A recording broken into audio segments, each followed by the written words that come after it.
Quando a noite cai e o vento sopra frio, quando as ruas se enchem de rostos mascarados e risadas infantis, poucos lembram que o Halloween nasceu de algo antigo e muito mais sombrio. Antes das abóboras sorridentes e dos doces coloridos, havia o medo de que os mortos pudessem retornar. O medo de que algo invisível espreitasse nas sombras. O Halloween não começou como uma festa. Ele nasceu como um ritual de sobrevivência. Um pacto entre o homem e o desconhecido. Bem-vindo aos Sombras Histórias. Hoje, você vai descobrir o lado obscuro da noite de Halloween e conhecer um caso real, de uma noite em que a ficção se confundiu com o horror verdadeiro, muito antes de ser chamada de Halloween. Esta data era conhecida pelos antigos celtas como Samhain. Era o fim da colheita e o início da escuridão. Eles acreditavam que, na noite de 31 de outubro, o véu entre o mundo dos vivos e o dos mortos se rasgava.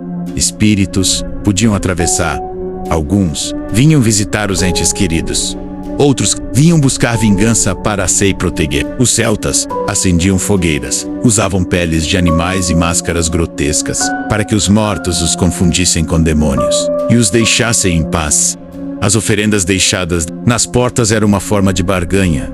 Tome isto e vá embora. Séculos mais tarde, o cristianismo rebatizou a celebração como All Hallows Eve, às vésperas de Todos os Santos. Mas a escuridão nunca desapareceu, apenas mudou de nome.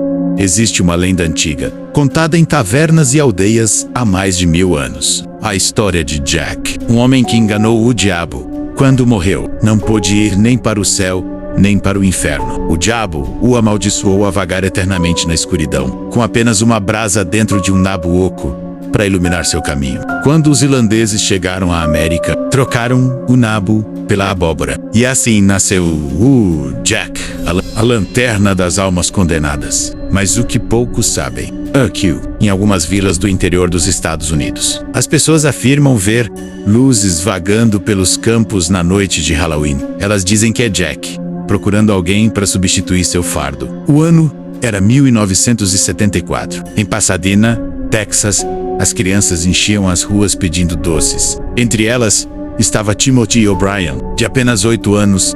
Seu pai, Ronald Clark O'Brien, parecia um homem comum, menos trabalhador, religioso, pai de família. Mas o que ninguém sabia é que Ronald havia feito algo terrível, endividado e desesperado. Ele planejou um crime inimaginável. Misturou cianeto em barras de doce e distribuiu para as crianças, inclusive para o próprio filho. Horas depois, Timothy começou a gritar de dor. O doce, que deveria ser diversão, virou veneno.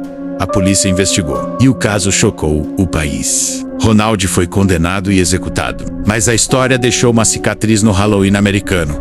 Desde então, o medo de doces envenenados assombra os pais todos os anos, e o homem ficou conhecido como o assassino do Halloween. Naquela noite, o Halloween mostrou sua face real, que, sob as máscaras e risadas, o horror verdadeiro pode estar dentro de nós. Hoje, o Halloween é um espetáculo de luzes, fantasias e diversão, mas sua origem ainda pulsa nas sombras. A cada vela acesa em uma abóbora, há uma lembrança ancestral, a tentativa humana de domar a morte. Nos subúrbios, há quem diga que o ar fica mais denso na noite de 31 de outubro, que o frio entra pelas frestas e que as vozes antigas ainda ecoam no vento. Talvez o Halloween sobreviva porque no fundo ele fala de nós mesmos, de nossos medos, nossas culpas e da linha tênue entre o bem e o mal. O Halloween nasceu como um pacto entre a luz e a sombra, mas nenhuma máscara pode esconder o que habita o coração humano. Seja o espírito de Jack,